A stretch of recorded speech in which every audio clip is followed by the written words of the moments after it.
স্কিনের এত খারাপ অবস্থা এর আগে কখনো হয়নি। সো হ্যালো এভরিওয়ান, কেমন আছো সবাই? আশা করছি সবাই ভালো আছো আর আমিও খুব ভালো আছি। তো আজকের ব্লগটা এখন থেকেই শুরু করছি। এখন ঘড়িতে সময় হয়েছে ওই সকাল 9টা মতো। তো গুড মর্নিং সবাইকে।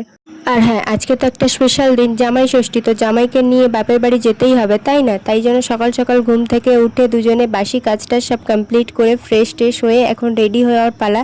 আর রেডি হচ্ছি। আমার স্কিনের এতটাই খারাপ অবস্থা যে মেকআপ যাই করি না কেন স্কিনটাকে আর রিপেয়ার করতে পারছি না।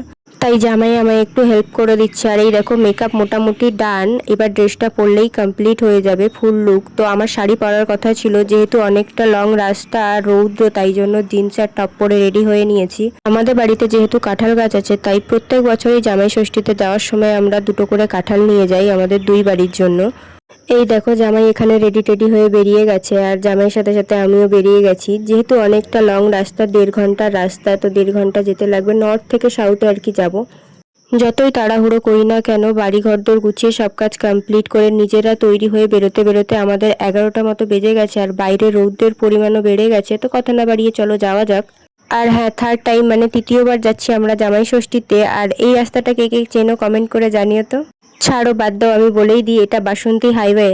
পাক্কা আধা ঘন্টা লাইনে দাঁড়ানোর পর এখানে জামাই শাশুড়ির জন্য মিষ্টি দই আর একটা ঠান্ডা নিয়ে নিয়েছে।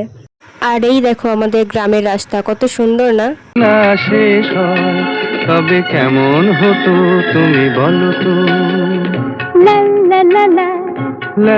জামাই পৌঁছে এদিকে উল্টোপাল্টা কাজ শুরু করে দিয়েছে, ঘেটে ঘেটে দেখছে কোথায় কি আছে। আর আমি এদিকে শুয়ে পড়েছি, কারণ আমার একটু কষ্ট হয়ে গেছিল রৌদ্রে। মায়ের এদিকে এখনো রান্না কমপ্লিট হয়নি। আর এই দেখো উনানের মধ্যে রান্না করছে। আমাদের বাড়ির চারপাশটা কেমন জঙ্গলে ঘেরা, দেখো ভালোই লাগছে, সবুজে সবুজ। আর কাল যেহেতু বৃষ্টি হয়েছিল, তাই একটু কাদা কাদাও আছে উঠানটা, দেখো। আমি তোমাদের সাথে কিছু কথা শেয়ার করি, যেটা মানে আমার পার্সোনাল লাইফে চলে বা চলছে। এরকম সমস্যায় মাঝে মধ্যেই পড়ি। যে তোমরা দেখলে মা উনানের মধ্যে রান্না করছে, সত্যি কথা বলতে গেলে কি মায়ের গ্যাসের অতটা প্রয়োজনই হয় না। যেহেতু গ্রামের দিকে বাড়ি আর কাঠকুটোর অভাব নেই, তো গ্যাসের প্রয়োজন হয় না। এটা যদি হতো আমাদের শহরে, মানে আমার শ্বশুর বাড়ির কথা বলছি, ওখানে একদিন গ্যাস না থাকলে আমাদের খাওয়া দাওয়া বন্ধ হয়ে যায়। সত্যি কথা বলতে এটাই। এখন যেহেতু গ্যাসের ক্রাইসিস, তো আমাদের এখানে মানে এই বাড়িতে মায়ের এখানে কোনো অসুবিধা হয় না, দিব্যি আছে। আর আমাদের ওদিকে তো সমস্যা শেষ নেই। সত্যি কথা বলতে এখানে আসার 2-3 দিন আগে আমাদের গ্যাস শেষ হয়ে গেছে। গ্যাস বুক করেছি, গ্যাস পাচ্ছি না, সমস্যার মধ্যেই ছিলাম। খাবার কিনে কিনে খাচ্ছি লাস্ট 3-4 দিন ধরে। শহরে অপশন থাকলেও বাট সেটা অনেক কঠিন হয়ে দাঁড়ায়, কিন্তু গ্রামের অপশনটা খুব সহজেই আমরা পেয়ে যেতে পারি। তো তোমরাই বলো এবার, গ্রামের জীবন ভালো না শহুরে জীবন ভালো? সব ছাড়ো, তোমরা কি একটা জিনিস নোটিশ করেছো যে এসে থেকে মোটামুটি আমার মুখ টুকটাক করে চলতেই আছে। এদিকে শাশুড়ি আর জামাই মানে না খেয়ে উপোস করে বসে আছে। ওরা যতক্ষণ জামাই ষষ্ঠী না হবে ততক্ষণ তো জামাই খেতে পারবে না। জামাই তাও ষষ্ঠী দেওয়ার পর মোটামুটি খেতে পারবে, কিন্তু শাশুড়ি তো আজকে সারা দিন রাত একবারে না খেয়েই থাকতে হবে। কালকে খাবে একবারে, ফল টল এটা ওটা খেতে পারবে। মায়ের যেহেতু রান্না এখনো কমপ্লিট হয়নি, তাই মাকে আমি একটু হেল্প করে দিচ্ছি। এখানে ফল টলগুলো কেটে কুটে দিলাম। জামাই ষষ্ঠীতে আরো একটা নিয়ম আছে যে জামাইকে আলতা পরে বসতে হয়। তো জামাই এদিকে আলতা পরতে নারাজ, মানে আলতা পরবে না কাল থেকে, যেহেতু ওর অফিস আছে। আর এদিকে ছোট শালি জোর করেই আলতা পরিয়ে দিচ্ছে। আমাদের মধ্যে মানে মা যেভাবে জামাই ষষ্ঠী করে, আমাদের নিয়মে আছে প্রথমত ওরা উপোস করে আছে দুজনেই।